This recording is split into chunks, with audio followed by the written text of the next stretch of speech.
Praise the Lord. सभी विश्वासी भाई बहनों को प्रभु यीशु मसीह में जय मसीह की।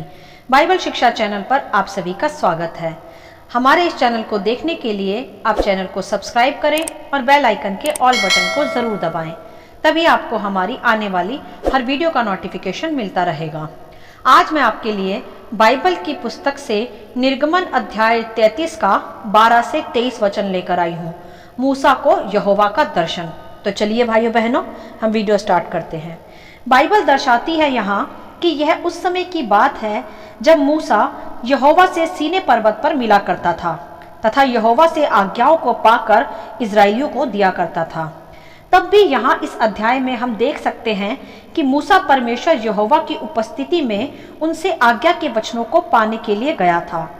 और तब मूसा ने यहोवा परमेश्वर से कहा कि परमेश्वर, तू अपनी अनुग्रह की दृष्टि मुझ पर व अपनी प्रजा पर कर और अपनी गति हमें समझा, जिससे हम पर यह प्रकट हो कि मार्ग में हम अकेले नहीं हैं, तू हमारे साथ साथ है। तब यह विनती सुनकर यहोवा ने मूसा से कहा कि मैं यह काम भी जिसकी चर्चा तूने की है करूँगा, क्योंकि मेरे अनुग्रह की दृष्टि तुझ पर है और तेरा नाम मेरे चित्त में बसा है। इस प्रकार यहोवा ने अपनी उपस्थिति प्रकट करने के विषय मूसा से वायदा किया कि मैं अपना अनुग्रह तुझ पर व अपनी प्रजा पर प्रकट करूंगा और सदा तेरे संग संग रहूंगा। तब इस पर मूसा ने यहोवा परमेश्वर से कहा कि मुझे अपना तेज दिखा दे। तब यहोवा परमेश्वर ने मूसा से कहा कि मैं तेरे सम्मुख चलते हुए तुझे अपनी सारी भलाई दिखाऊंगा और तेरे सम्मुख यहोवा नाम का प्रचार करूंगा, और जिस पर मैं अनुग्रह करना चाहूँ उसी पर अनुग्रह करूँगा और जिस पर दया करना चाहूँ उसी पर दया करूँगा। हालेलुया। यह था परमेश्वर का मूसा को उत्तर अनुग्रह के प्रति कि वे अपनी दया उस पर सदा रखेंगे तथा यहोवा नाम को भी अपनी इच्छा के अनुसार अपने चुने हुए समाज पर भी प्रकट करेंगे। तब फिर परमेश्वर ने मूसा से कहा कि तू मेरे मुख का दर्शन नहीं कर सकता, क्योंकि मनुष्य मेरे मुख का दर्शन करके जीवित नहीं रह सकता। यह सत्य है मेरे प्रियो, जो यहाँ परमेश्वर ने मूसा से भी कहा कि मनुष्य यहोवा का दर्शन पाकर जीवित नहीं रह सकता, क्योंकि परमेश्वर पवित्र परमेश्वर है और मनुष्य के भीतर पाप का स्वभाव जन्म ही से होता है और पाप पवित्रताई के सामने टिक नहीं सकता। इसीलिए परमेश्वर ने कहा कि मनुष्य मेरा दर्शन पाकर जीवित नहीं रह सकता।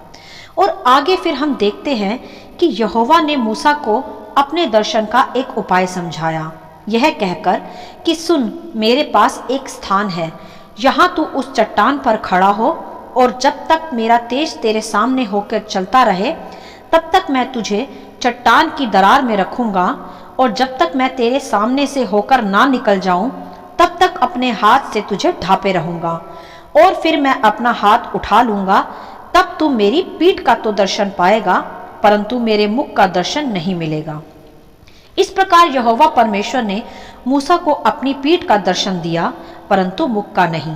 तो चलिए यहाँ अब हम कुछ महत्वपूर्ण बातों को सीखेंगे इन वचनों के आधार पर।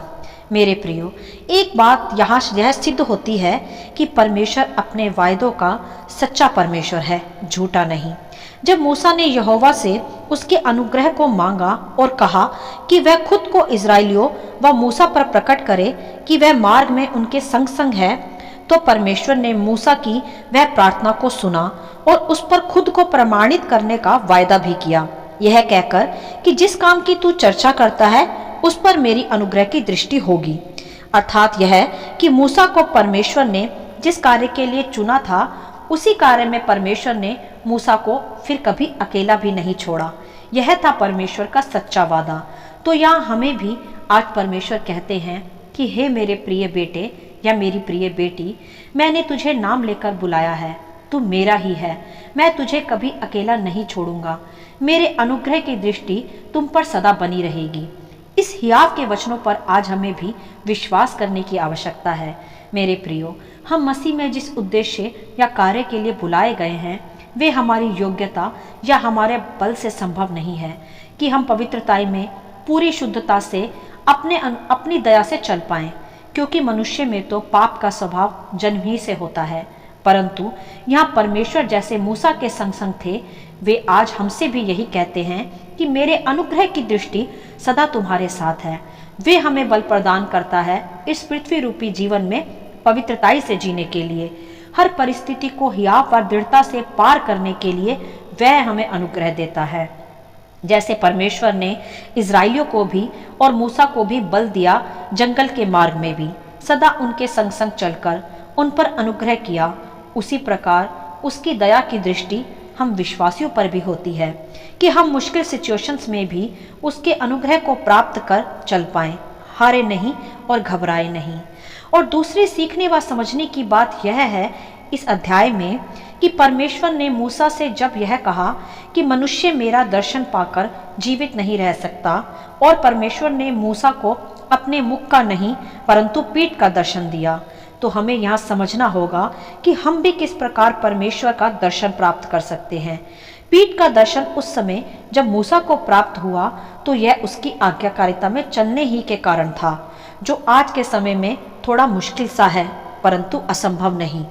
मेरे कहने का तात्पर्य यह है कि जब हम पवित्रताई में चलते हैं या आज्ञाकारिता में बने रहते हैं तो हम परमेश्वर के दर्शन को ऐसे प्राप्त कर सकते हैं कि वह हमारी परिस्थितियों में सदा हमारे साथ होता है, हमें हर घड़ी संभालता है।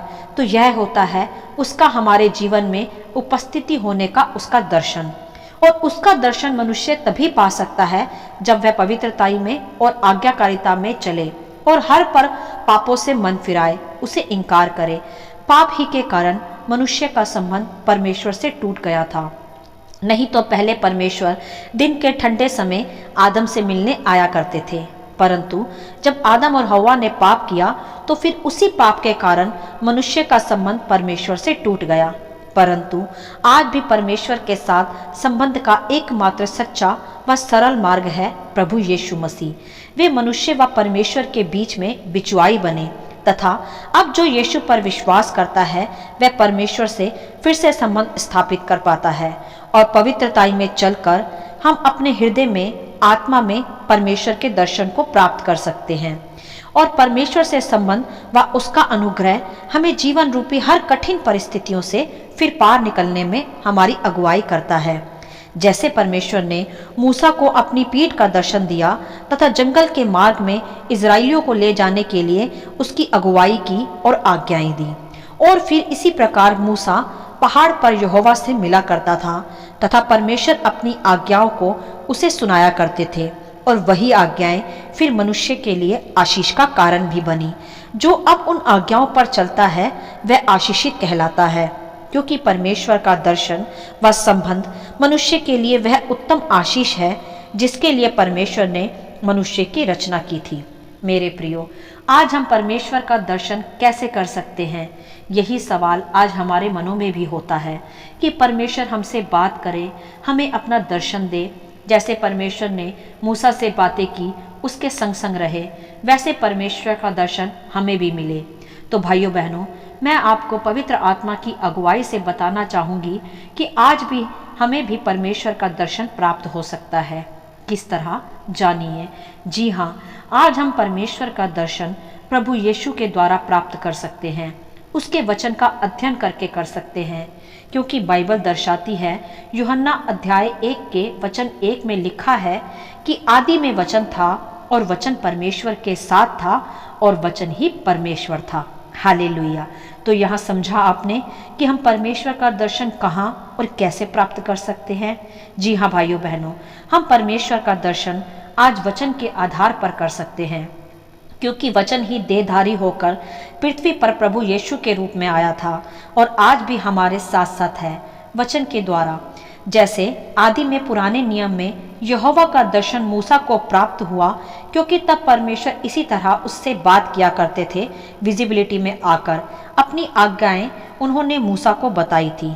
परंतु नए नियम हमारे पास प्रभु यीशु का सुंदर सुसमाचार आज हमें मिला है वचन के आधार पर, जिसे पढ़कर और जिस पर आज्ञाकारिता से चलकर हम आज भी प्रभु का दर्शन प्राप्त कर सकते हैं। तो आइए हम सब उस पवित्र परमेश्वर के दर्शन को प्राप्त करें, उसे आदर दें, उसके वचन को अध्ययन करें, उसके अनुग्रह को पाएं और सदा उसकी सहभागिता में चलकर जीवन की हर कठिन परिस्थितियों को भी पार कर पाएं, जैसे मूसा भी यहोवा की अगुवाई में चलता रहा और सफल रहा। मेरे प्रियो, परमेश्वर का दर्शन उसका वचन है। परमेश्वर हमारे भीतर वास करता है। जब हम परमेश्वर के बताए हुए वचनों के आधार पर जीवन को जीते हैं, आज्ञाकारिता में बने रहते हैं, तो परमेश्वर हमारे हृदयों में अपना स्थान लेता है। और हम जब परमेश्वर का सुसमाचार, उसके वचनों के गहरे अध्ययन को दूसरों के साथ बांटते हैं, तो परमेश्वर उनके भीतर एक दर्शन के द्वारा कार्य करता है। मेरे प्रियो, आज हमें भी परमेश्वर की अगुवाई में चलने की आवश्यकता है।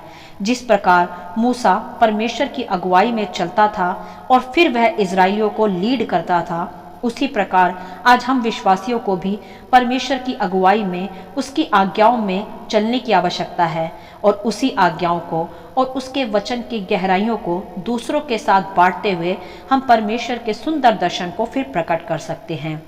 वैसे तो मूसा के साथ परमेश्वर की बातचीत के बाद एक सुंदर प्रकाश उस पर उतरा था, जिसके विषय मैं आगे एक और वीडियो को बनाऊंगी, नहीं तो यह वीडियो बहुत लंबी हो जाएगी।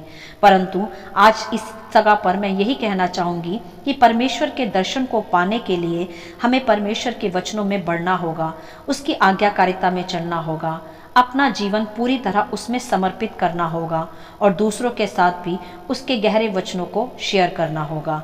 तभी परमेश्वर हमारे भीतर पूरी रीति से अपने दर्शन को प्रकट कर पाएंगे। हालेलुया। आशा करती हूँ इन वचनों का संक्षिप्त विवरण आप सभी को समझ में आया होगा। परमेश्वर आपको अपनी पवित्र आत्मा की भरपूरी से सदा भरता रहे। यदि आप चाहते हैं कि दूसरे भी इन्हें सुनकर आशीष पाएं, तो आप दूसरों के साथ भी इन्हें बांट सकते हैं, क्योंकि हमारे प्रभु यीशु मसीह की यही इच्छा है। आमीन and God bless you all.